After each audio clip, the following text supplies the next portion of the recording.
साथियों, STT fail अभ्यर्थियों का बल्ले बल्ले होने वाला है। जैसा कि आपको पता ही होगा कि हाई कोर्ट से 22 पेटिशनरों की जब जीत हुई थी तो हमने आपको वीडियोस में बताया था। उसके बाद आपको पता होगा कि तमाम 22 पेटिशनर जो बीएसईबी कार्यालय जाकर के अपना तमाम डॉक्यूमेंट सबमिट किए थे, तो उसके बाद फिर क्या हुआ हमने आपको पिछले वीडियो में बताया था। अर्जेंट वाला जो वीडियो जारी किया था कि उसमें बीएसईबी ने तमाम 22 पेटिशनरों को व्यक्तिगत रूप से उनके घर पर लेटर भेज भेजकर उनसे मुलाकात करने के लिए, मिलने के लिए मीटिंग फिक्स किए थे, जो कि 10 मार्च को था। 10 मार्च को मीटिंग में क्या कुछ हुआ, वहां जब अभ्यर्थी पहुंचे तो फिर क्या बातें हुई, तमाम चीजों को आज के इस वीडियो में हम आपको बताने वाले हैं। तो करते हैं शुरुआत। उससे पहले नमस्कार स्वीकार कीजिए, मैं हूं हरे कृष्ण प्रकाश और आप देख रहे हैं साहित्य आजकल। साहित्य आजकल का मतलब ही है वह सच्चाई जो जाननी आपके लिए है बेहद आवश्यक। साथियों, चैनल पर नए हैं तो सब्सक्राइब कीजिए और अपने तमाम साथियों तक एक बार जरूर शेयर कर दीजिए। देखिए, करते हैं मुद्दे की बात। सबसे बड़ी जानकारी जो आप सभी जानना चाह रहे हैं वह यह कि जो एसटीटी फेल अभ्यर्थियों की हाई कोर्ट से जीत हो गई, उसका बीएसईबी ने किया क्या। लगातार अभ्यर्थियों का कमेंट भी आता था, लेकिन हम आपको तभी बता पाते हैं या आपको जानकारी दे पाते हैं जब जो चीज घटित होती है।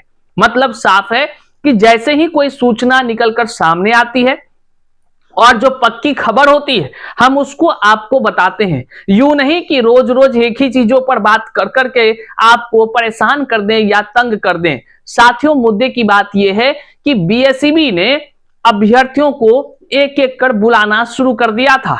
कौन वे अभ्यर्थी थे, आप भ्रम में नहीं रहिएगा। कुछ लोग दिग्भ्रमित करने वाला जानकारी देता है, इसलिए आप इस वीडियो को लास्ट तक देखिए, हर एक चीजों को समझ जाइएगा। हम पॉइंट टू पॉइंट पर बातें करेंगे। सबसे पहले जो सवाल अभ्यर्थियों का होता है, जो अक्सर हमको कमेंट के माध्यम से और व्हाट्सएप के माध्यम से मैसेज कर लोग पूछते हैं, वह यह कि हाई कोर्ट में जो पेटिशनरों की जीत हुई थी उसका हुआ क्या।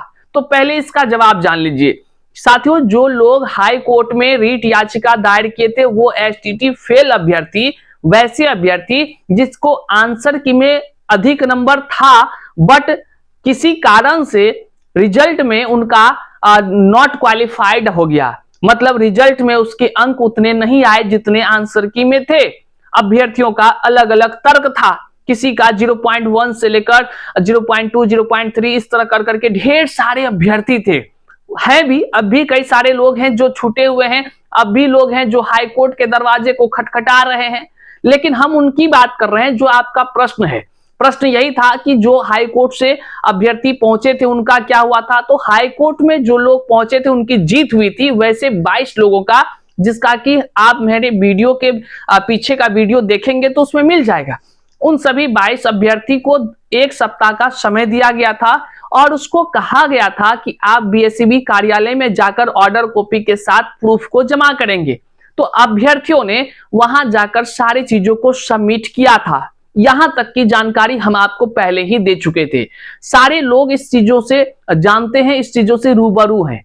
लेकिन वहीं पर जब 1 सप्ताह के बाद जो बीएसईबी को 4 सप्ताह के अंदर सारी प्रक्रियाएं करनी थी, तो बीएसईबी ने काम काफी स्पीड कर दिया, काफी स्पीड कर दिया। जैसा कि हम आपको कहते थे कि हाई कोर्ट का ऑर्डर को बीएसईबी ना माने ये हो ही नहीं सकता है, क्योंकि बीएसईबी के अधिकारी के पास जब अभ्यर्थी आंदोलन करने के लिए पहुंचते थे, धरना प्रदर्शन करते थे, गेट पर जाकर के कह लीजिए चक्का जाम कर देते थे, तो अधिकारी पुलिस को बुला लेते थे और वहां पर युवाओं को डराने धमकाने और कह लीजिए कि भगदड़ की स्थिति हो जाता था। आप स्वतः सारी चीजों को देखें, अधिकारी मिलते तक नहीं थे, और जब मिलते भी तो शिष्टमंडल को केवल लेके अंदर जाते थे। और क्या सब बातें होती थी, ये तामझाम तो आपने हमारी रिपोर्टिंग में भी देखा ही होगा।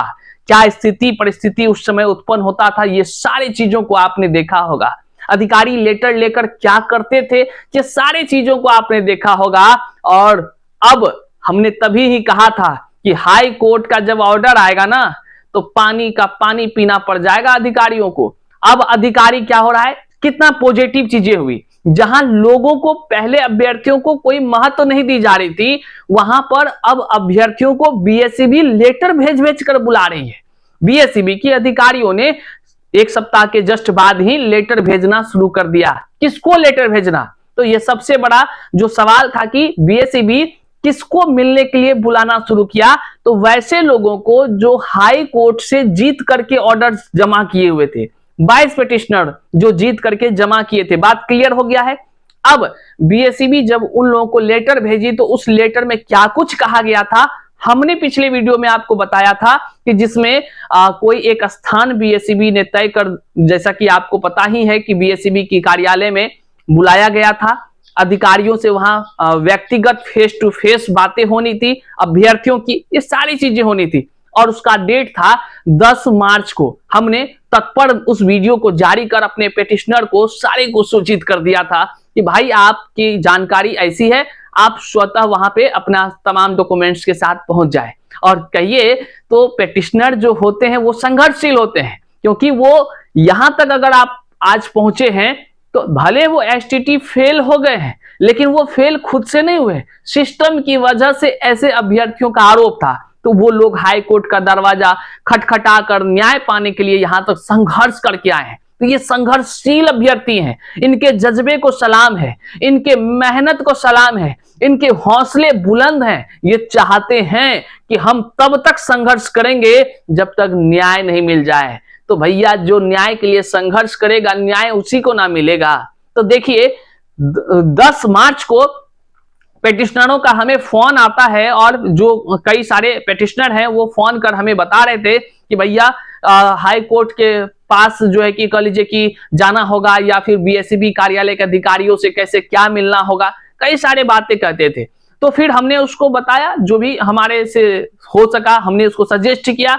फिर वो अपने वकील साहब वगैरह से भी जानकारी जुटाएं और फिर जाकर के बीएसईबी के अधिकारियों से मिलने के लिए बीएसईबी कार्यालय पहुंच गए। तो वहां पर पहुंचे राहुल कुमार के नाम के पेटिशनर जो हमारे बीच, हमारे कह लीजिए कि बहुत अच्छे मित्रवत भी हैं, वो उन्होंने जो हमें जानकारी दी है, बात को स्पष्ट समझिएगा, क्योंकि हम तो स्वतः नहीं वहां पहुंचे हैं। वहां पर राहुल नाम के जो पेटिशनर के लिस्ट में व्यक्ति हैं, बड़े ही अच्छे विचार के वो व्यक्ति हैं, बड़े ही संघर्षशील हैं। वो वहां पहुंचे और उन्होंने जो अपने साथ हुए वाक्यों को उन्होंने बताया। उन्होंने कहा कि भैया जब हम लोग बीएसईबी कार्यालय पहुंचे तो जहां पहले फटकार कर भगा दिया जाता था, वहीं पर बीएसईबी अधिकारियों से मुलाकात की जब वक्त आ गई तो जब दरवाजे पर पहुंचे, मतलब बीएसईबी कार्यालय के आगे, तो वहां मेन गेट से अंदर ले जाया गया और 2 मंजिला पर, मतलब कि फर्स्ट फ्लोर अगर आप कह लीजिए, नॉर्मल में फर्स्ट नीच ग्राउंड से ऊपर वाले को 2 मंजिला कह देता है लोग, तो उस फर्स्ट फ्लोर पर वहां पर एक रूम था, ऑफिस था, कह लीजिए चैम्बर था, जो भी कहिए,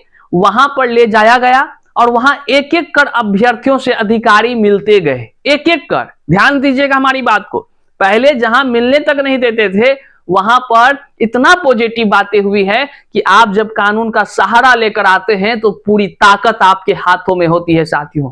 फिर आपको आवाज देने की जरूरत नहीं पड़ती है, कोई चिल्लाने की जरूरत नहीं पड़ती है, क्योंकि कानून का ताकत हर चोट बयां करता है। और अधिकारी स्वतः उनसे पूछते हैं कि आप ही सारे चीजों को किए थे, कोर्ट वोट से आए हैं।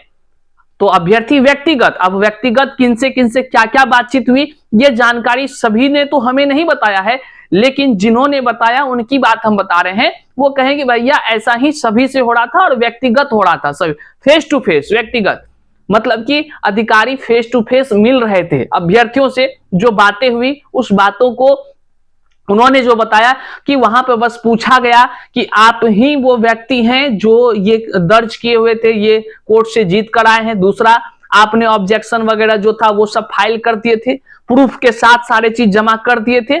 ये सारी चीजें पूछ लिए जो भी उनसे तहकीकात करनी थी। उसके बाद उन्होंने कहा, बीएसईबी के अधिकारियों ने, ठीक है आप अब जाइए, मतलब व्यक्तिगत बातचीत हुआ है और सभी व्यक्ति को फिर वहां से कहा गया कि आप जो है कि 5 से 10 दिन का वेट कीजिए, आपको सारी खबर पहुंच जाएगी, सारे लेटर पहुंच जाएंगे। अब आप समझ सकते हैं कि क्या कुछ पॉजिटिव बातें हुई है। हम ज्यादा क्या ही बोले, हम तो इतना कहेंगे कि आज अगर अभ्यर्थी बीएसईबी की अधिकारियों से फेस टू फेस मिल पाए हैं तो ये हाई कोर्ट के ताकत की वजह से है, कानून के दरवाजे को खटखटाने की वजह से है। और जहां लोगों को मिलने तक नहीं दिया जाता था, आज वहां अभ्यर्थी सीना ठोक कर जा रहे हैं और मिलकर भी वहां से आ रहे हैं व्यक्तिगत। आने वाले दिनों में और क्या कुछ होता है वो अपडेट हम आप तक जरूर पहुंचाएंगे, लेकिन एसटीटी फेल अभ्यर्थियों के अंतिम क्षण तक जब तक वो संघर्ष करेंगे तब तक उनकी जानकारी हम जो है कि आप तमाम लोगों तक जानकारी पहुंचाते रहेंगे। चैनल पर नए हैं तो सब्सक्राइब कीजिएगा, इस वीडियो को जरूर शेयर कीजिएगा। मिलते हैं अगले वीडियो में, तब तक के लिए जय हिंद।